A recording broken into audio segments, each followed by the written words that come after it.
Oui, merci Monsieur le Président, Monsieur le Ministre, Madame la rapporteure, chers collègues.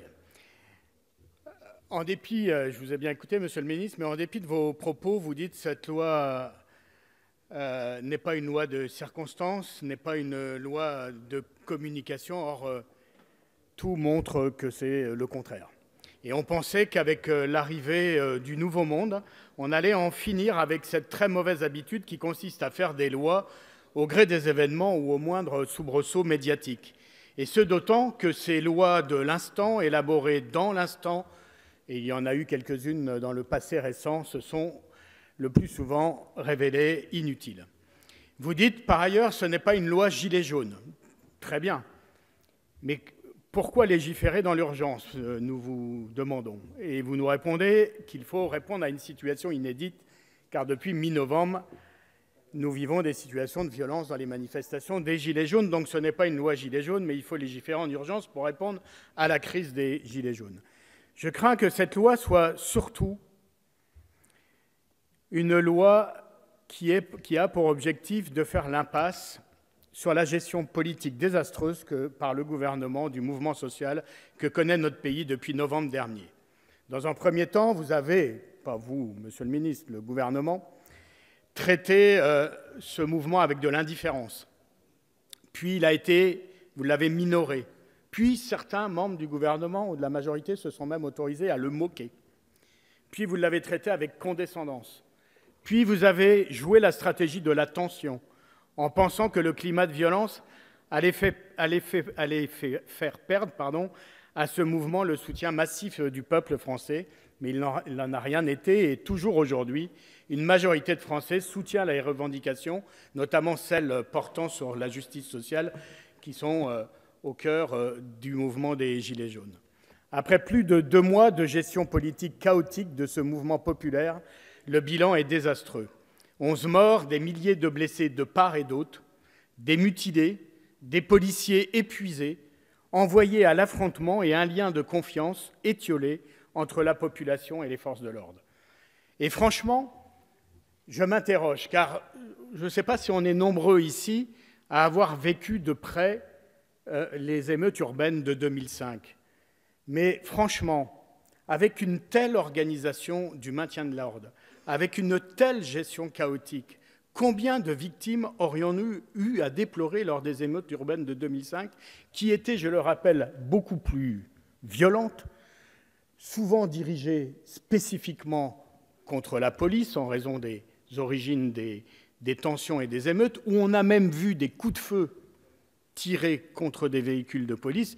Et à cette époque, une autre stratégie a été mise en place, qui était une stratégie de la désescalade, ce qui n'exclut pas bien évidemment la fermeté, et qui a permis de passer cette période sans dénombrer un nombre de blessés, et encore moins de morts à l'issue de ces émeutes. Vous le savez, les députés communistes sont opposés aux violences et les condamnent sans l'once d'une hésitation. Et il y a des raisons de fond à cela. D'abord, notre attachement aux principes républicains et à une démocratie apaisée. Mais je rajouterais qu'en plus des raisons de fond, il y va aussi de notre intérêt politique.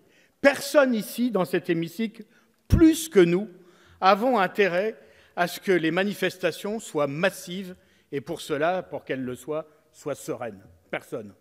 Personne d'autre que nous, ou plus que nous, manifeste autant dans les rues des villes de France chaque année.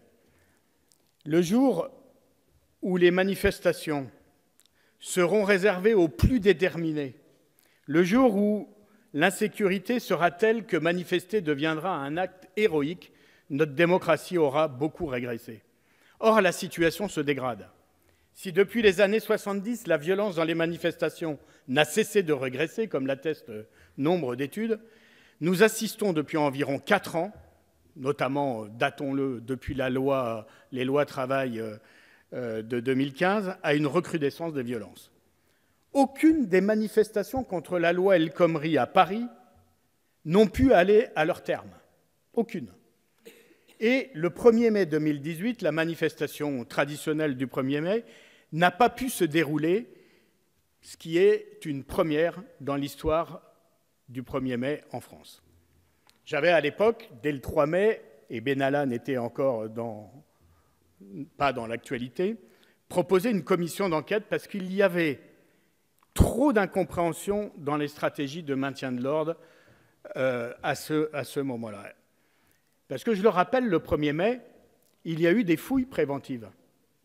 Les poussettes des familles qui venaient avec enfants, puisque la manifestation du 1er mai est souvent une manifestation familiale et festive, les poussettes ont été fouillées, les sacs à dos ont été fouillés, les cabas des papis et des mamies qui venaient manifester ont été fouillés.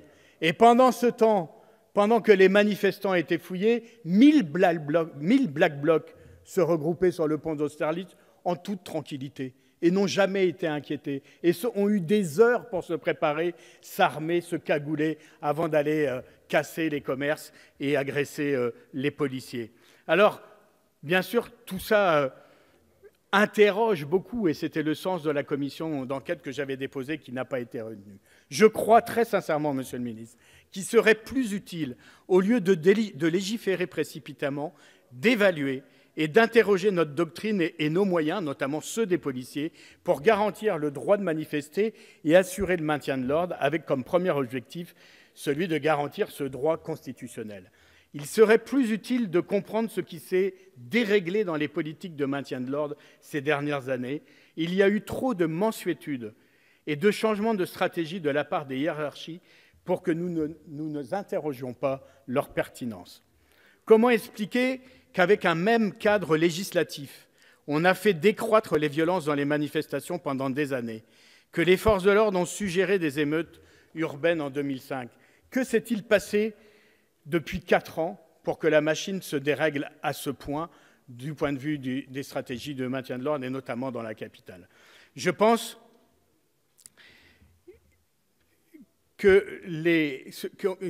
pas qu'il faille se cacher derrière une loi. Les dispositions législatives existent déjà pour interpeller et condamner les personnes qui commettent des infractions lors des manifestations. L'interdiction de manifester faite aux casseurs existe déjà. L'organisation illicite d'une manifestation est déjà réprimée, de même que la dissimulation du visage et le port d'armes. Notre arsenal juridique actuel permet de faire face aux violences. Rien ne justifie l'adoption d'un nouveau texte, si ce n'est la communication gouvernementale. Le Défenseur des droits indique d'ailleurs dans la note sur la proposition de la loi initiale, je le cite, qu'eu égard à son économie générale, elle apparaît tout à la fois inutile et dangereuse et semble s'affranchir des exigences constitutionnelles et conventionnelles. Dans le même sens, la Commission consultative des droits de l'homme s'inquiète de l'impact des mesures de police administrative et du renforcement de l'arsenal sécuritaire sur les libertés fondamentales. Je la cite, « Ces nouvelles mesures affectent le curseur des libertés, elles ne paraissent ni nécessaires ni proportionnées et révèlent une fois encore la contamination du droit commun par les mesures inspirées de l'état d'urgence. » Même si la commission des lois de notre Assemblée a supprimé quelques dispositions de la proposition de loi des Républicains, elle demeure, de notre point de vue, inacceptable. Elle continue de porter une atteinte disproportionnée à la liberté d'aller et venir ainsi qu'à la liberté de manifester. Les mesures qu'elle contient ne permettront pas d'appréhender plus facilement les casseurs. Elles ne permettront ni de prévenir les violences, ni de calmer les tensions actuelles. En revanche, elles restreindront la liberté de manifester, qui reste pour nous, à nos yeux, une liberté fondamentale. Or, dans le contexte actuel, il nous paraît indispensable que l'État engage une réforme de la doctrine afférente au maintien de l'ordre dans une approche d'apaisement des relations entre police et population et dans le sens de la protection des libertés fondamentales. Dans cette perspective, nous souscrivons à la volonté exprimée par un certain nombre de syndicats, y compris de policiers, d'interdire les lanceurs de balles de défense ou de les empêcher. La réforme que vous présentez aujourd'hui poursuit une logique qui est fondamentalement opposée à cette approche. C'est la raison pour laquelle les députés communistes s'y opposent.